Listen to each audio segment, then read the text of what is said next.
Hi, my name is John Beckett. I run a company called Adrenaline Internet Systems. We're a software outsourcing and website development company with offices in Dublin and Malaysia. Well, Adrenaline is a company that provides software development and website development services to clients in Ireland, in Europe, in the States and in Asia. So we do various different things on an outsourced basis. So we basically get the clients here in Europe mainly, and then we outsource the development work down to our team in Malaysia. Outsourcing we found to be a good model because the cost differences between having a big team of people here and a big team of people down in Malaysia is enormous, and the skills that the people have are very similar, so you save a lot of money. At the moment, Adrenaline employs about 36 people. In about a year we'd hope to almost double that. Things like Skype are hugely important to us, because obviously we can talk to all the members of our team for free rather than maybe €2 a minute, which it might cost us otherwise. Everything is done by email. Graphics and designs are sent up in a couple of seconds, whereas maybe 20 years ago it just wouldn't have been feasible to do anything like sending designs up from Malaysia. You had to FedEx them over and then you'd be waiting a week before it arrived. Well, I first set up Adrenaline when I was in school. I was about 16, and I started building computers out of parts that I'd buy in the UK. And I'd put them together and then sell them to local businesses. But with the likes of Dell and Gateway and these other companies, that didn't last very long because I was kind of priced out of the market. So then I started developing websites, and one thing led to another, and we're still running the same business. We had a few local clients to begin with, but then through a couple of contacts of mine that I'd made when I was working part-time in Gateway, I managed to get into Ryanair, who were looking to redevelop their site at the time. And I gave them a quote, and I think it was for 20 grand, and that was so much lower than all the other quotes that they got for. I mean, some of the quotes were £3.5 million at the time, you know.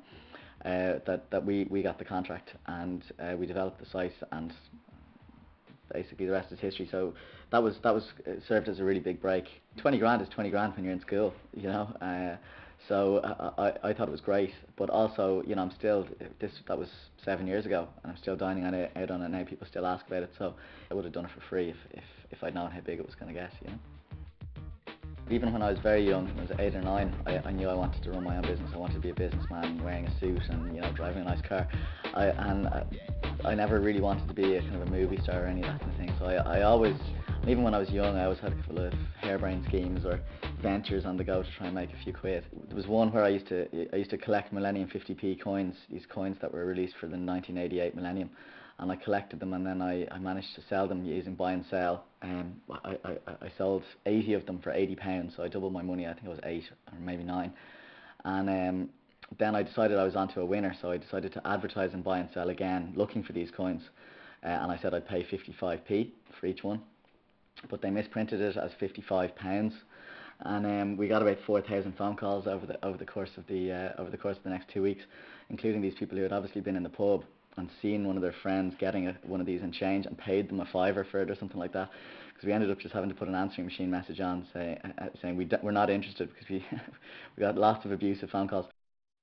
Biamsys is a biometrics company we started a couple of years ago. Maybe three and a half years ago, we sat down and decided that everybody is doing websites, and software outsourcing is becoming more and more competitive, so let's look at a new niche. We install fingerprint scanning terminals, fingerprint locks, so instead of a key you just use your fingerprint, into businesses, schools, wherever needs it, you know. AttendCheck is basically an attendance management system. So instead of in schools, which would traditionally have a roll call where people put up their hands or say on shot when they come in, the students come in the morning and they check in using their fingerprint, and then they go about their business. They're logged into school, as it were, then. And then if they don't come in or they're late, their parents can receive a text message and an email saying that they haven't come in. And it basically reduces the amount of time that teachers and the school have to spend with bits of paper flying around the place. It also, I mean, the students tend to love using it because it's kind of high tech and interesting, so it makes everyone's life a lot easier. There's a guy who sells land on the moon. It's kind of a gimmicky thing, but he gave me the idea for selling small bits of land in Ireland, primarily to the Americans, who, you know, may come from Irish descent. We got it up and running in early 2004, and we sold our first plot in about October 2004. And now, since since October 2006, we've sold about 5,000 plots. So it's growing quite rapidly, and we consider it a success so far anyway. At the moment we're in one of the buildings in the centre of Dublin that I own with some colleagues. There's a few Georgian houses in a row on a site, and we're planning to make a modern development using the Georgian houses and a new build on the site next door. It should be really something worth looking at once it's finished. Money would be something that definitely drives me to work hard, but it's by no means the only thing that makes me want to get out of bed. I love the thrill of closing a deal and the negotiation and winning, that kind of thing. But at the end of the day, it's nice to be able to buy nice things and live comfortably, which I do, and that's definitely a motivator.